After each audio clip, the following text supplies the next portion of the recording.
En la graduación de mi hijo en la Universidad MC Hill, él subió al estrado como el mejor de su clase ante miles de personas.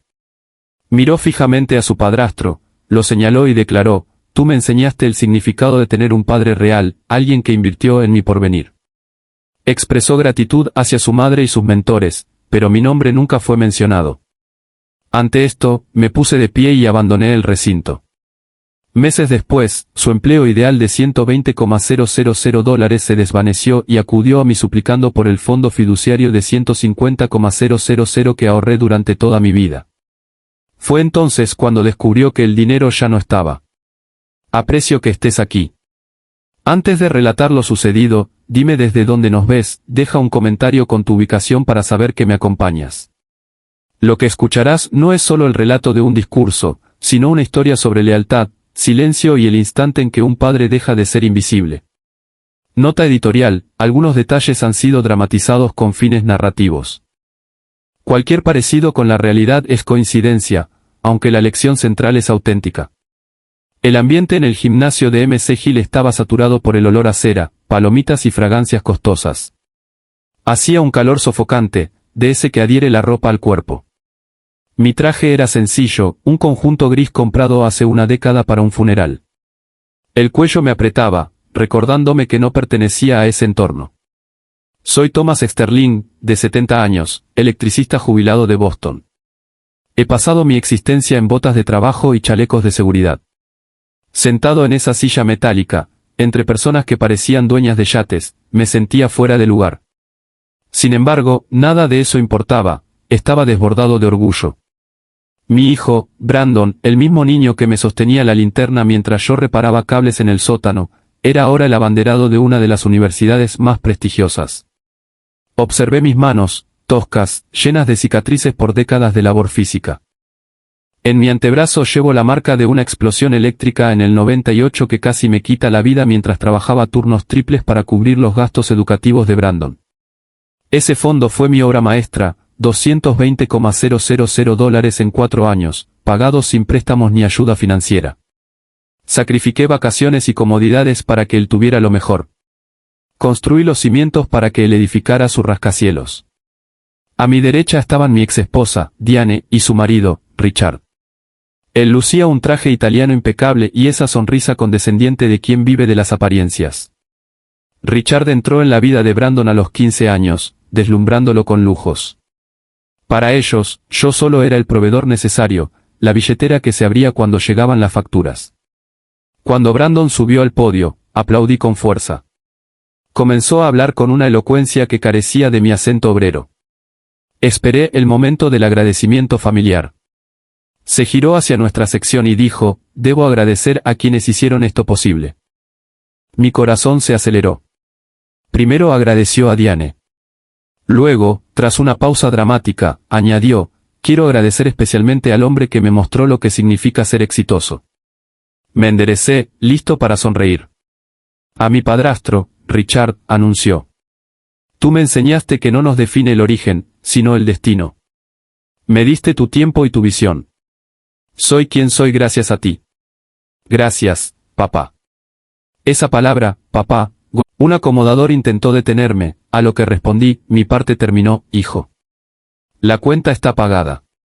Salí al sol y dejé que la puerta se cerrara tras de mí. Caminé hacia mi vieja camioneta Ford F-150, un vehículo honesto y pagado. Antes de poder marcharme, Diane y Richard me alcanzaron. Ella estaba furiosa, alegando que había avergonzado a nuestro hijo. «Él se avergonzó a sí mismo mintiendo ante miles de personas», repliqué. Richard intervino con tono condescendiente, diciendo que simplemente le habían dado el toque final, que yo no podía darle debido a mi tosquedad. «Tú diste los fondos, pero yo le di el futuro», afirmó. Saqué mi teléfono y le mostré los comprobantes: $220,000 ganados con sudor en áticos sirvientes y zanjas congeladas. «¿Dónde está tu historial de transferencias, Richard? ¿Pagaste tú los libros o la comida?», le espeté. Él guardó silencio, pero Diane respondió con desdén: «Pagar la universidad era tu obligación biológica. Esa es tu única función. Richard le dio un mundo al que tú no puedes acceder. Brandon ya no es como tú, eres un recuerdo caducado. En ese instante, el dolor se transformó en una claridad absoluta. Ella tenía razón. Mi propósito se había cumplido. Me subí a mi camioneta y arranqué. Mientras me alejaba, los vi en el espejo retrovisor cubiertos por el polvo de mis neumáticos. Muy bien, murmuré. Si quieren su mundo, que vean cómo se sostiene cuando los cheques dejen de llegar. Durante el viaje de regreso a Boston, recibí un correo electrónico de Brandon. El asunto era, eres patético. En el mensaje, me acusaba de intentar arruinar su momento por ego y me informaba que ya no necesitaba mis contribuciones de clase obrera. Richard le había conseguido un puesto de $120,000 anuales. Me ordenó no contactarlo hasta que supiera comportarme como un caballero y me disculpara con su padrastro. No sentí dolor, sino alivio. El peso de su futuro ya no estaba sobre mis hombros. Él había elegido a su inversionista. Al llegar, contacté a mi abogado, Leonard Katz. Le pedí cambiar de inmediato el beneficiario del fondo de $150,000. Leonard intentó disuadirme, pero mi decisión era firme: si Richard es el arquitecto de su éxito, que sea Richard quien financie sus caídas.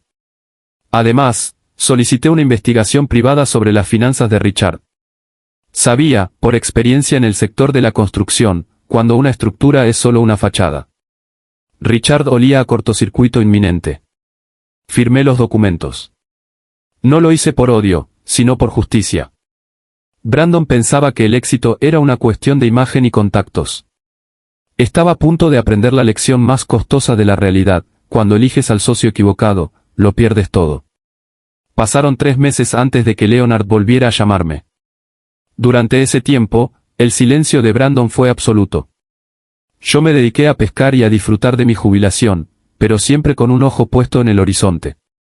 Cuando entré en la oficina de Leonard, él no tenía su habitual gesto de broma. Me entregó un sobre grueso. Tenías razón, Tom, dijo seriamente. Richard no es un magnate. Es un castillo de naipes. El informe era devastador.